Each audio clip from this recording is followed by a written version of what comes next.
A certain risk is required if you are living your faith at the edge. I'm sure Paul Richardson has it right in his DNA. Born and raised in the jungles of Indonesia, Irian Jaya? Irian Jaya. And you know, you've been here a few times, Paul. Last time with Jim, if people are saying, haven't I seen this guy before? Right. You didn't mention your famous father. And I think it's critical, and I think it's a beautiful illustration of the faithfulness of God. Peace Child, Don Richardson. Right. That is a missionary classic. Yeah. The term redemptive analogies. I don't know if he's the first man to do it. Relating to a tribe that needs to understand the gospel. Yeah. Tell us in a capsule what that was all about. What my father discovered is that God has already been everywhere in the world. He's already there. He's waiting for us to bring the good news. And He has already inserted into all cultures and into every language keys that we can tap into so that people in their own context, from their own worldview, can have a glimpse, an eye-opening moment where they see Christ in their own context. And so he began to do some research and find these keys all over the world in hundreds of different cultures. And he wrote the book, Eternity in Their Hearts. Yes. Which that describes before Peace that. Child? It was after Peace Child. It was after. Yeah. And beautiful. And we've heard the stories even here of the creative ways, and I know you're really big on creativity. Missionaries have found a way to relate to often very primitive people. Yeah. What was the Peace Child? Well, the Peace Child was, this was in in the early years, the first 2 years that my parents went into the jungle. In the 60s? And in 1962, and they lived amongst this tribe who were headhunters and cannibals. And it was chaotic, it was dangerous, the people were at war with each other. And my father was trying to explain the gospel, he was trying to learn the language. He would sit down in the man house with all the warriors every day, and he went through the life of Jesus. He started from birth and told all the stories. After months of doing this, he came to the point where Judas betrayed Jesus with a kiss.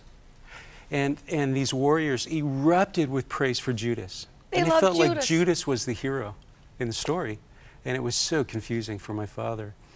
But he was soon to discover that there was a way for these people to make peace. Because in their culture, you know, the reason why they were so enamored with Judas is because they had a cultural value for deception and to be able to persuade someone that you love them and care about them and then turn around and stab them in the back was a heroic act from their perspective. And when my father discovered this, he was so confused. How in the world could he raise his children and live life amongst people when he never knew if they were going to kill him the next day? The values are inverted. They were. So he decided he would finally have to leave.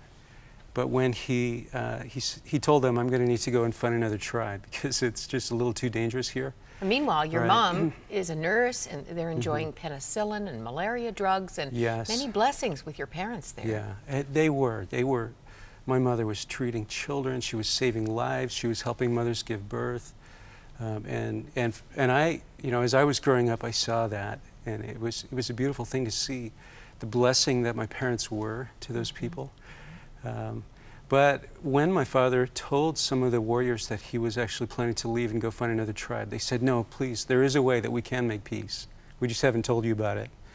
And so the next day, my father watched as these two villages came together, and a man tore his only son, his firstborn son, out of his wife's arms and ran over to the enemy chief and gave his son to this man.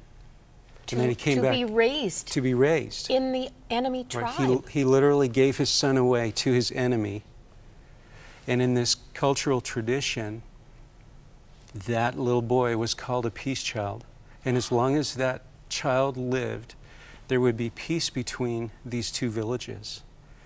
And as soon as my father saw this, he thought, you know, there's something extremely familiar about this. And he realized God has given his son as a peace child to us. And the moment that he explained that Jesus was God's peace child to us, every man listening said, what? The dots all connected. Everything came together. A redemptive And there was a movement of the analogy. Spirit of God amongst that tribe. And to this day, the church there is so strong. It is a beautiful thing to see. I was just there this year, went back. And, What a family history. How are your parents doing? well, my mother passed away a few years back, and but my father's doing great. He's in his 70s, but he's healthier than I am. He's pretty athletic, isn't he? He's athletic. He runs every day, several miles. Didn't he eats say healthy. that he was told he should retire, so he put 4 new tires on his vehicle? I love it. That sounds like him. Wonderful. Yeah. How many children in the family? You're one of how many? One of 4. 4 children. Yeah, 2 brothers and a sister. Are they Yeah.